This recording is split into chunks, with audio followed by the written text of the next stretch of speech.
Bismillahirrahmanirrahim. Assalamualaikum warahmatullahi wabarakatuh. Saya Diki Kurniawan. Kali ini kita akan membahas materi pada salah satu mata kuliah manajemen sekolah kejuruan. Materi yang akan kita bahas yaitu manajemen bengkel atau laboratorium. Baik, di sini sudah saya tampilkan presentasi berupa e-mind map manajemen sekolah kejuruan, yaitu manajemen bengkel. Yang pertama kita lihat dari pengertiannya terlebih dahulu ya. Pengertian bengkel atau laboratorium ya, menurut Kamus Besar Bahasa Indonesia KBBI 2010 menerangkan definisi bengkel adalah tempat untuk berlatih serta melakukan kegiatan dengan arah dan tujuan yang jelas. Bengkel merupakan ruangan yang dilengkapi dengan peralatan khusus untuk melakukan percobaan, penyelidikan, dan sebagainya. Ini artinya bengkel bukan hanya sekedar melakukan eksperimen saja, melainkan untuk melakukan pekerjaan yang jelas produk yang dihasilkan. Di sini ada pendapat lain dari Yoto 2014.235 menyatakan bahwa bengkel atau laboratorium merupakan ciri khusus pada sekolah kejuruan. Peserta didik dapat mengasah hard skill di bidang kejuruan untuk menghasilkan suatu produk yang telah dipersiapkan oleh instruktur. Oleh karena itu, tantangan bengkel kejuruan yang efektif untuk pembelajaran adalah yang mereplika industri sebagaimana dijelaskan oleh Rosser dan Quigley 1950 yang berbunyi seperti ini. Pendidikan kejuruan akan berjalan efektif apabila kondisi lingkungan dalam proses berlatih dan belajar disesuaikan atau disamakan dengan kondisi di mana siswa akan bekerja nantinya. Itu dia. Beberapa definisi tentang bengkel di atas dapat ditarik garis besarnya bahwa bengkel merupakan tempat yang dilengkapi dengan peralatan untuk mengembangkan keterampilan, melakukan percobaan dan penyelidikan, serta tempat di mana ada kegiatan suatu pekerjaan baik itu memperbaiki, membuat, atau menghasilkan suatu produk tertentu. Sekolah kejuruan, khususnya SMK, bengkel merupakan faktor penting dalam proses belajar mengajar dan bahkan menjadi faktor penentu dari pembentukan keterampilan siswa karena bengkel merupakan sarana yang paling efektif bagi siswa untuk melakukan praktik. Itu dia pengertian-pengertian dari bengkel atau laboratorium menurut KBBI 2010 dan para ahli. Kemudian di bagian bawah sini kita lihat ada persyaratan utama untuk membuat bengkel atau laboratorium SMK. Nah, kita lihat ya.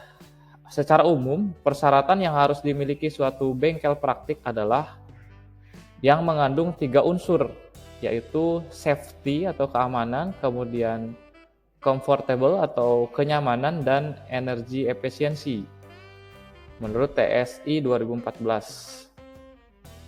Nah, dengan penjelasan ya sebagai berikut ya. Yang pertama tadi syaratnya yaitu keamanan. Bengkel atau laboratorium dirancang untuk menjaga kesehatan dan kesejahteraan penghuninya. Zat yang berpotensi berbahaya yang digunakan di bengkel yang meliputi bahan kimia, bahan radioaktif, dan infeksi biologis. Materi ini dapat dimanipulasi setiap hari sebagai bagian dari eksperimen, penelitian, atau produksi. Keselamatan harus tetap menjadi tujuan utama dari sebuah bengkel atau laboratorium. Peraturan, pedoman, dan standar untuk memastikan keselamatan laboratorium telah diterbitkan oleh banyak kelompok industri. Langkah utama dalam mencapai tujuan keselamatan laboratorium dengan memenuhi persyaratan tersebut. Yang kedua, di sini persyaratannya yaitu kenyamanan. Keselamatan laboratorium harus diimbangi dengan kenyamanan pekerja. Kenyamanan terutama berkaitan dengan pemeliharaan suhu dan kecepatan udara yang sesuai. Produktivitas pekerja akan menderita jika ruang terlalu hangat atau terlalu dingin, dan ruang dengan arus udara tinggi dianggap drafty atau sejuk. Arus udara juga berdampak pada keamanan dengan membatasi penahanan pada tudung asap dan peralatan pelindung lainnya. Kemudahan penggunaan peralatan laboratorium juga menjadi faktor kenyamanan pekerja. Laboratorium atau bengkel yang menggunakan peralatan yang khusus seperti sarung tangan mungkin paling aman ya. Namun peralatan ini membawa kemudahan pengguna hukuman yang tidak tepat untuk bahaya yang dihadapi di sebagian besar laboratorium kimia. Peralatan dan tata letak laboratorium harus memungkinkan staf untuk melakukan tugas yang diperlukan dengan sedikit usaha tambahan. Itu keamanannya. Jadi baik bengkel maupun laboratorium itu juga harus memperhatikan keamanan dan kenyamanan pekerjanya. Kemudian yang ketiga yaitu efisiensi energi. Laboratorium biasanya dirancang sebagai sistem sekali pakai tanpa resirkulasi. Volume udara yang besar dapat digunakan bengkel menghabiskan jumlah energi yang cukup besar. Mengurangi biaya energi ini berdampak langsung pada biaya rutin pengelolaan. Selain itu, laboratorium energi perlu memiliki bangunan yang terprogram secara otomatisasi dengan mengandalkan sistem pemipaan dan exhaust. Laboratorium harus dirancang agar efisiensi energi tidak mengurangi kenyamanan dan keselamatan. Itu ya, jadi selain keamanan dan keselamatan, jadi sebuah bengkel atau laboratorium itu juga harus mengupayakan energi saving ya, hemat energi. Kemudian di sini ada selanjutnya ya, ada standar bengkel.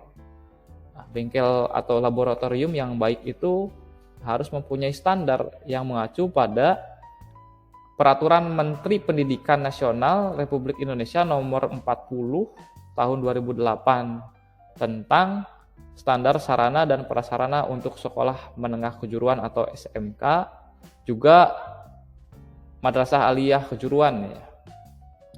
Jadi sebuah sekolah, terutama SMK, harus mempunyai bengkel atau tempat praktik yang memadai. Tujuannya agar siswa mempraktekkan langsung materi yang didapat ya. Kemudian ya bengkel yang layak atau memadai untuk praktek paling tidak memenuhi beberapa hal ya, diantaranya ada atmosfer bengkel atau kondisi bengkel yang baik, kemudian perawatan bengkel yang terjaga, peralatan praktik yang memadai, perlengkapan bahan praktik yang memadai, penerapan keselamatan dan kesehatan kerja atau K3 bagi personel bengkel dan siswa, penerapan 5R atau 5S, ya, Seiri, Seiton, Seiso, Seiketsu, dan Shitsuke di bengkel. Bengkel merupakan sarana untuk menunjang dan mengembangkan atas teori yang dikuasainya. Kenyamanan praktik di dalam bengkel akan mempengaruhi hasil praktik itu sendiri. Untuk itu diperlukan perancangan bengkel yang memenuhi standar. Menurut Ismara dan Priyanto 2017, beberapa persyaratan yang harus dipenuhi oleh bengkel yaitu sebagai berikut. Ada yang pertama itu tempat kerjanya. Tempat kerja, peralatan dan perabotannya maupun peralatan dan sistemnya yang terintegrasi atau tambahan. Terawat dengan baik, tetap bersih dalam keadaan efisien, dalam urutan kerja yang efisien, dan dalam kondisi baik, dan sebaiknya diberi sistem cadangan dengan pemeliharaan yang terencana atau terjadwal ya, dan pencatatan yang sesuai. Sedangkan untuk pemeliharaan ya meliputi inspeksi penyetelan, pelumasan, pembersihan keseluruhan ya peralatan dan perlengkapan yang ada di bengkel. Itu yang pertama. Yang kedua, atmosfer bengkel yang meliputi beberapa persyaratan, yaitu kondisi sekeliling bengkel harus terpelihara dengan cara membuka jendela, memasang kipas angin di dinding atau di langit-langit untuk memberi kesejukan udara di bengkel. Jika ventilasi diperlukan untuk melindungi para personel bengkel, sistemnya harus dipasangi alarm ya pendeteksi kegagalan. Kemudian mampu memasok udara bersih sekitar 5-8 liter per detik per pekerja. Kemudian dirawat, dibersihkan, dan kinerjanya diperiksa secara rutin. Yang ketiga, temperatur tempat kerja selama jam kerja harus memenuhi persyaratan. Seperti untuk pekerjaan normal, misalkan 160 derajat Celcius untuk pekerjaan berat, 130 derajat Celcius. Apabila di dalam bengkel terdapat pemanas atau pendingin, maka tidak boleh menghembuskan uap yang berbahaya. Sejumlah termometer dipasang dalam bengkel untuk mengetahui ya indikator suhunya atau temperaturnya. Kemudian yang keempat, pencahayaan.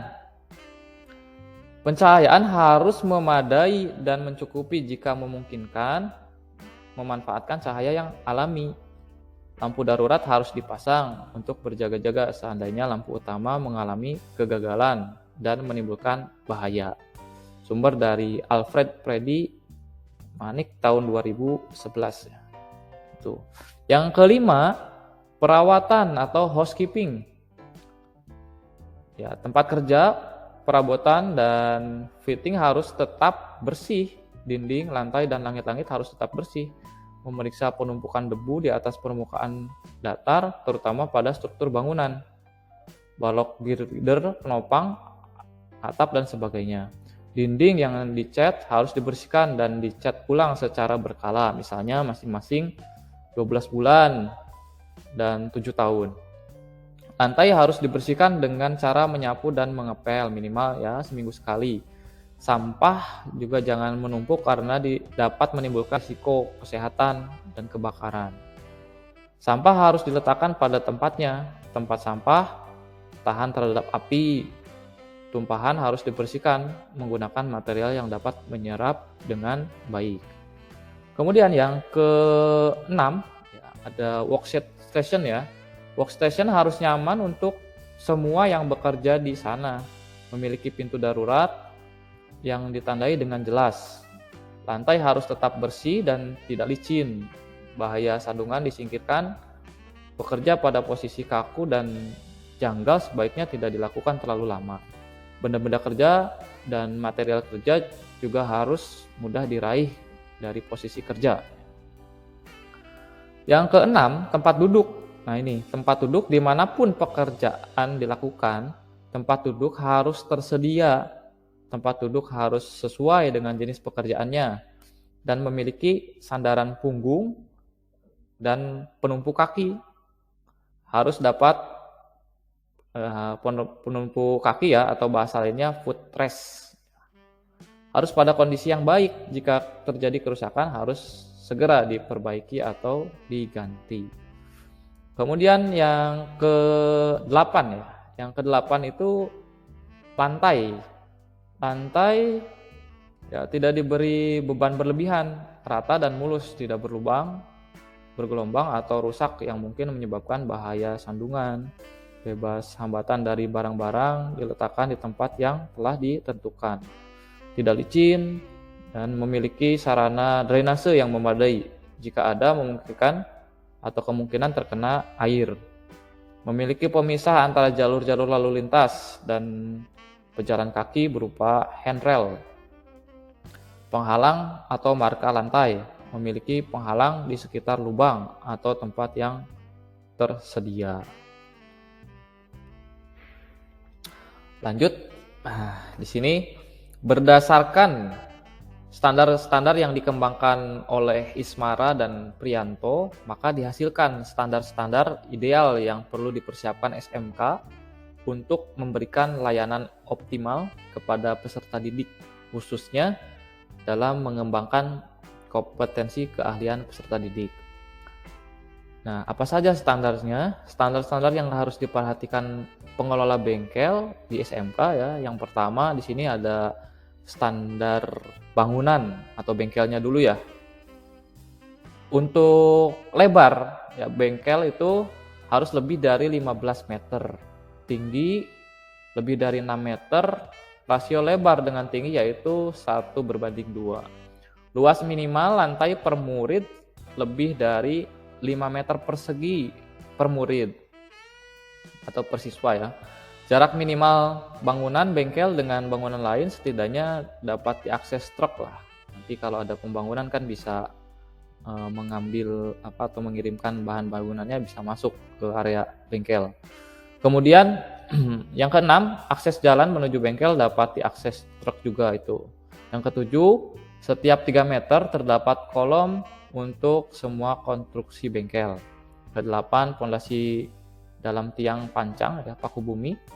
Ke-9, kemudian dinding bengkel dari batu bata merah ya, standarnya kalau bisa batu bata merah ya, meskipun sekarang sudah musim bata hebel ya, tapi ya disarankan menggunakan batu bata merah. Kemudian atap bengkel terbuat dari bahan PVC. Konstruksi rangka atap adalah baja plat 1. Bengkel bersertifikat SHM atau sertifikat hak milik sendiri dan memiliki IMB atau izin mendirikan bangunan. Nah, itu tadi standar bangunannya. Yang kedua, standar lantai di bengkel atau laboratorium. Yang pertama, lantai khusus kerja logam berupa beton cor dengan plester halus. Lantai khusus ruang instruktur berupa keramik atau kayu.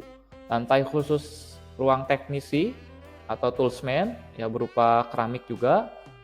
Kemudian tempat kelas ya, kelas yang ada di bengkel atau di labnya itu lantainya standarnya harus keramik. Kemudian di toilet juga harus keramik. Kemudian di gudang penyimpanan ya berupa beton cor lah, plester halus. Kemudian lantai laboratorium atau bengkel berupa keramik atau kayu. Nah, ini kalau di bengkel-bengkel sekarang itu dicor kemudian di epoksi ya. Ini juga pewarnaan lantai menggunakan cat ya khusus epoksi fuller coating dengan bahan resin dan hardener. Kemudian ya warna dimarkasi lantai mengacu pada rambu K3, bersih, jelas, terawat, dan ada petunjuk arah lalu lintasnya. Arah masuknya kemana, arah keluarnya kemana harus jelas. Tidak ada lantai yang rusak dan aman untuk dilewati forklift ya apabila nanti mengangkut barang-barang yang cukup besar. Yang selanjutnya standar pintu bengkel ya, atau laboratorium. Nah, di sini untuk lebarnya pintu utama ya, untuk lebar pintu utamanya harus lebih dari 4 meter dan dapat dimasuki truk. Kemudian tinggi pintu utama bengkel lebih dari 5 meter atau melewati batas maksimal angkat forklift. Yang ketiga, lebar pintu ruangan lebih dari 2,5 meter atau bisa dimasuki forklift lah.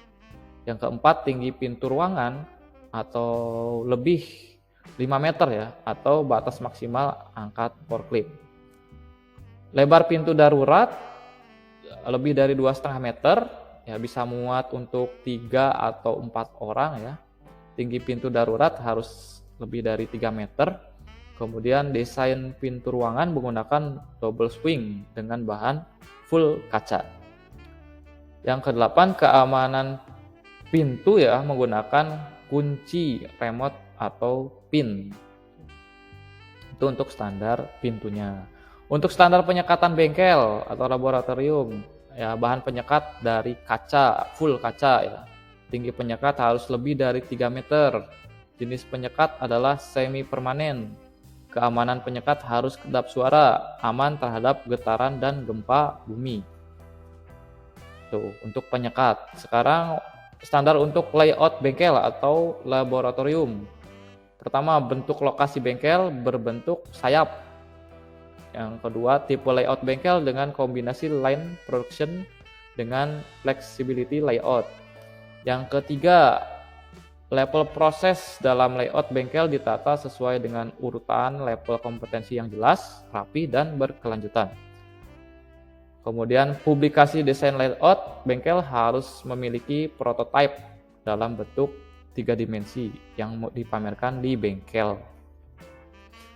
Jadi ada semacam replikanya ya bengkel. Kemudian yang kelima, informasi layout harus detail sesuai dengan kondisi sekarang atau up to date lah, dan menunjukkan informasi mitigasi bencana. Jadi harus ditunjukkan juga letak atau arah untuk jalur evakuasi. Kemudian yang keenam, standar pergudangan dan area-area khusus penyimpanan. Di sini yang pertama, gudang perlu dipisahkan antara gudang alat, aksesoris mesin, bahan praktik yang mudah meledak dan tidak mudah meledak harus dipisahkan.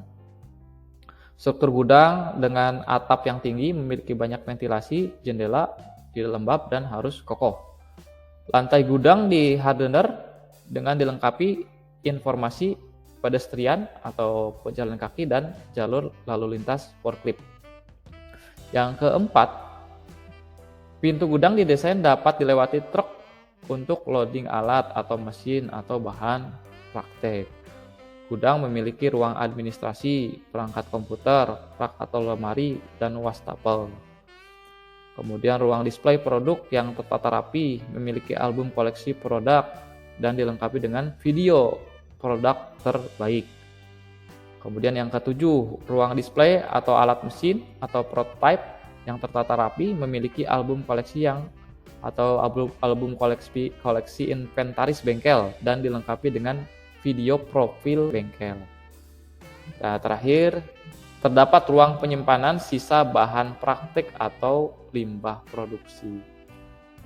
Yang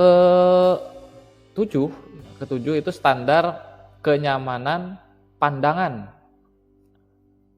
Yang pertama, di standar kenyamanan pandangan ini ya, susunan jendela berbentuk bilateral dengan susunan 4 jendela dengan 1 celah dinding. Tinggi jendela adalah batas tertinggi atap bengkel. Tipe kaca bening dengan ketebalan kaca lebih dari 1 cm ya, jenis tempered glass. Kemudian jenis jendela adalah kombinasi antara jendela tetap dengan model swing atau nako ya, atau geser. Yang kelima, kaca jendela harus bersih, mengkilap, dan dibersihkan setiap hari. Jadi harus ada petugas khusus yang membersihkan area bengkel ya. Kemudian yang keenam, pengaturan cahaya alami sangat teduh, cahaya menyebar hingga 50% area bengkel. Penerangan buatan yaitu berpijar, tidak panas, dan tidak menyilaukan.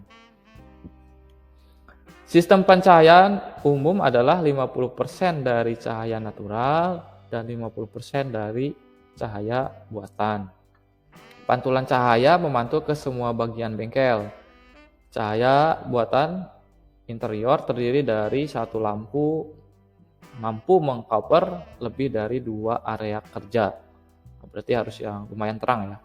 Cahaya buatan lokal dalam alat mesin atau dilengkapi aksesoris lampu dan 1 lampu penerang di atas mesin. Cahaya buatan eksterior dilengkapi 1 lampu eksterior mampu menerangi dengan jelas pada jarak 3-5 meter. Kemudian harus tersedia lampu emergency portable atau yang permanen yang terpasang dan berfungsi dengan baik. Dicek secara berkala. Apabila ada mendadak mati lampu ya, listriknya mati ya, masih bisa diterangi itu oleh lampu emergency itu.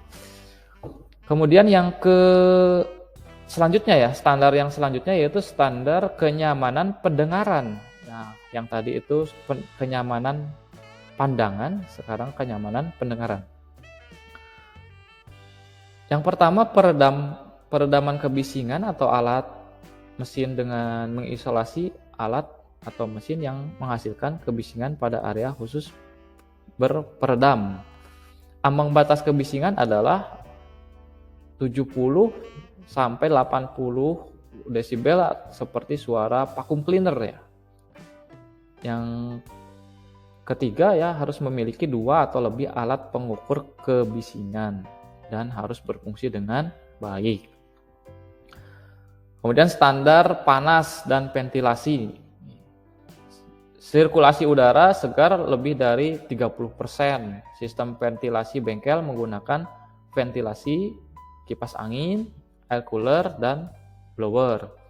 Sistem ventilasi ruangan atau laboratorium dengan komposisi satu ruangan dengan 2 AC.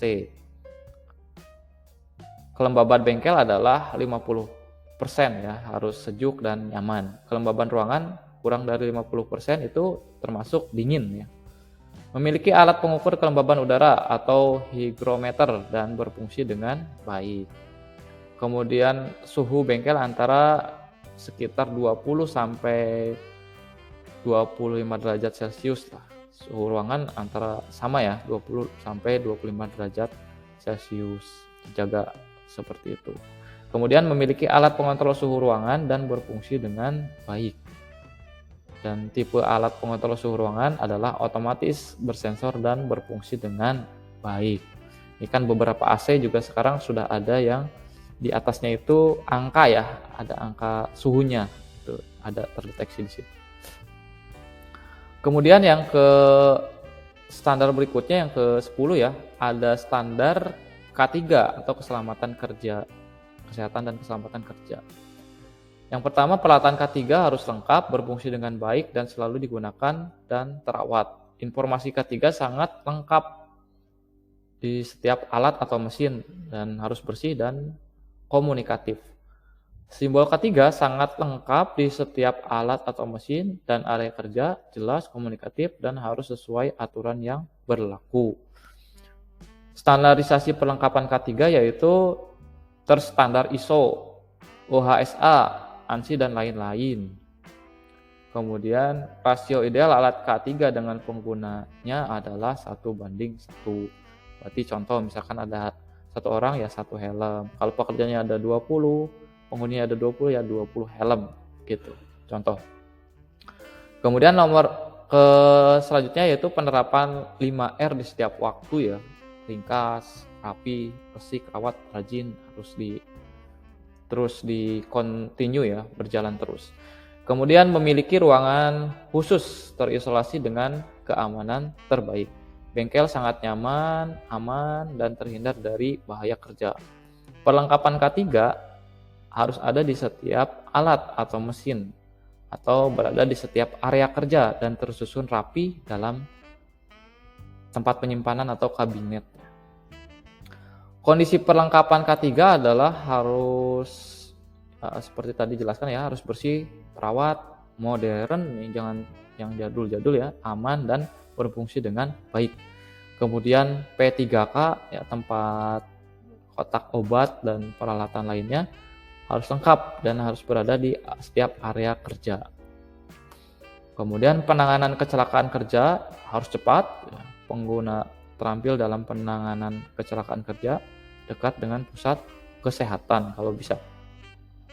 Kemudian perawatan alat atau mesin ya, harus selalu memperhatikan running maintenance-nya. Kemudian pencegahan kecelakaan kerja dengan menerapkan manajemen K3 berjalan efektif dan ada Monef K3 atau penghargaannya. Selanjutnya ada standar ergonomik checkpoint.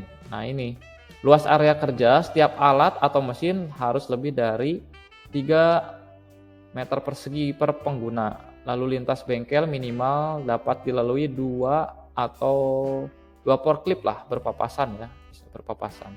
Terdapat kursi fleksibel atau beroda, kuat, nyaman dan dapat diatur, bisa naik turun ya. Lantai bengkel halus, rata dan tidak bergelombang di area bengkelnya. Penataan alur produksi yaitu loading atau unloading material mesin menggunakan kren. Alat pengungkit pekerjaan menggunakan alat pengungkit otomatis. Desain alat praktik harus modern, mudah digunakan, informatif, dan nyaman digunakan. Inspeksi alat rutin harus selalu dilakukan. Terdapat informasi berkaitan tanda, warna, petunjuk pengguna yang jelas, dan informasi inventarisasi. Selalu menggunakan jig and fixture di setiap pekerjaan. Kenyamanan instrumentasi dan pengukuran dilakukan di area khusus dengan disorot oleh lampu pijar. Instalasi kelistrikan juga dipasang di atas api dan tidak mengganggu proses pekerjaan. Kemudian juga harus selalu melakukan gerakan stretching bersama setiap memulai praktik. Kemudian selanjutnya ada standar mitigasi bencana. Ini standar yang ke berapa ya? Ke-12. Standar yang ke-12 yaitu mitigasi bencana. Pertama, pengetahuan mitigasi bencana selalu disampaikan di setiap pembelajaran di bengkel. Kemudian informasi denah evakuasi bencana diwujudkan dalam bentuk prototipe jalur evakuasi dalam bentuk 3 dimensi. Ya, kalau bisa ya. Kemudian petunjuk evakuasi ada di dinding, lantai, dan berada pada setiap area yang mudah dilihat. Tersedia beberapa pintu darurat yang mudah diakses. Titik kumpul berada dalam tanah yang stabil, beton, dan jauh dari gedung bertingkat atau pohon untuk menghindari kejatuhan ya, kejatuhan bengkel gedungnya atau pohon. Harus tersedia APAR, alat pemadam api ringan ya, di setiap area kerja dan mudah dijangkau. Alarm tanda bahaya harus ada di setiap area, harus berfungsi dengan baik dan tersambung dengan sound system supaya terdengar lebih jelas. Kemudian standar alat dan mesin atau update mesin atau alat ya berada pada pembuatan 5 tahun terakhir.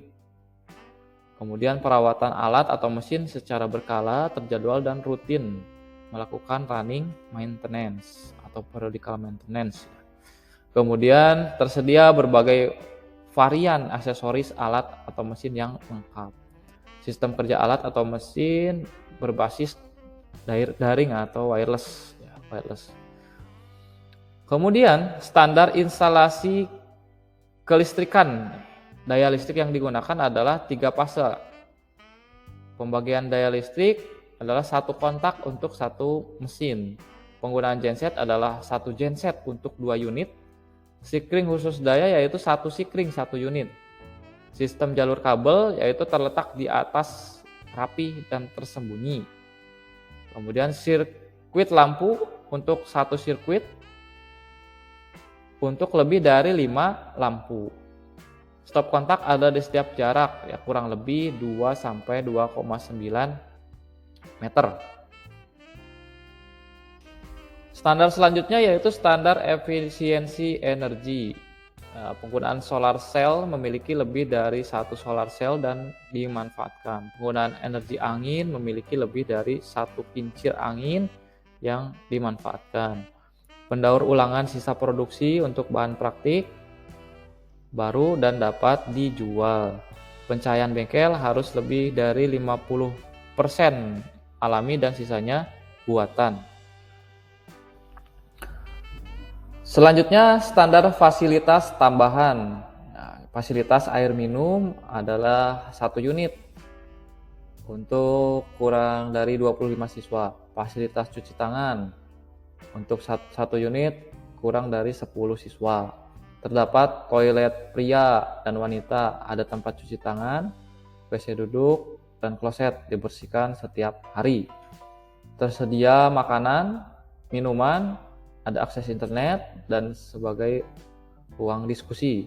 Terdapat komputer, meja, kursi, diskusi, dan berakses internet yang cepat.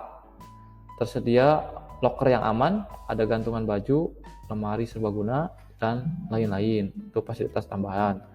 Kemudian standar ruang praktik program keahlian teknik otomotif menurut Permendiknas nomor 40 tahun 2008. Yang pertama, ruang praktek program keahlian teknik mekanik otomotif berfungsi sebagai tempat berlangsungnya kegiatan pembelajaran, pekerjaan mesin otomotif, kelistrikan otomotif, serta sasis otomotif dan sistem pemindah tenaga atau powertrain. Yang kedua, luas minimum ruang praktik program keahlian teknik mekanik otomotif adalah 256 meter persegi untuk menampung 32 peserta didik yang meliputi area kerja mesin otomotif 96 meter persegi, area kerja kelistrikan 48 meter persegi, area kerja sasis dan pemindah tenaga atau powertrain 64 meter persegi, dan ruang penyimpanan dan instruktur 48 meter persegi. Ruang praktik program keahlian teknik mekanik otomotif dilengkapi dengan prasarana sebagaimana kita jelaskan di bawah ya. Di sini yang pertama ada area kerja mesin ya. Area kerja mesin otomotif ya, 6 meter persegi per peserta didik. Kapasitas untuk 16 peserta, luas minimum 96 meter persegi, lebar minimum 8 meter. Kemudian area kerja kelistrikan 6 meter persegi per peserta didik, kapasitas untuk 8 peserta, luas minimum 64 meter persegi, lebar minimum 8 meter. Area kerja sasis dan powertrain atau pemindah tenaga 8 meter persegi per peserta didik, kapasitas untuk 8 peserta, luas minimum 64 meter persegi, lebar minimum 8 meter. Ruang penyimpanan dan instruktur 4 meter persegi per instruktur. Luas minimumnya 48 meter persegi, lebar minimum 6 meter. Kemudian di sini juga ada standar sarana pada area kerja mesin otomotif ya. Untuk meja kerja ya, untuk meja kerja itu 1 set per area untuk minimum 16 peserta didik pada pekerjaan mesin otomotif, baik itu TKR atau mobil ya dan sepeda motor.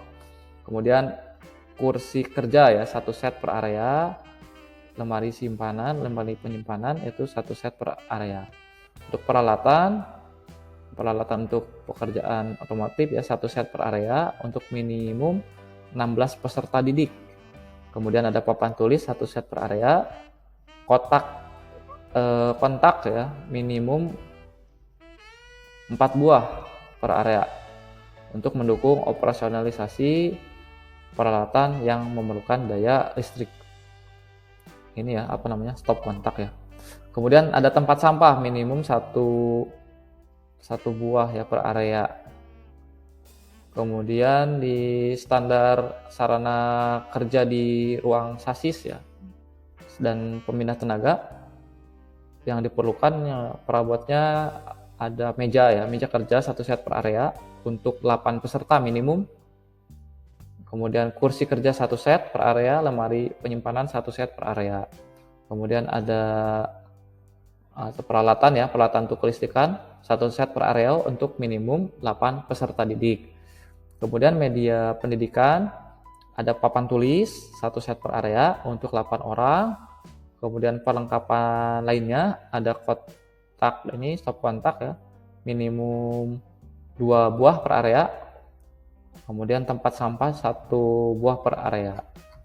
Nah, itu dia standar-standar yang harus dipenuhi oleh bengkel atau laboratorium sekolah menengah kejuruan atau SMK yang ideal harus memenuhi syarat-syarat yang tadi dijelaskan lengkap. Baik, itu saja mungkin materi yang bisa saya sampaikan pada kesempatan kali ini.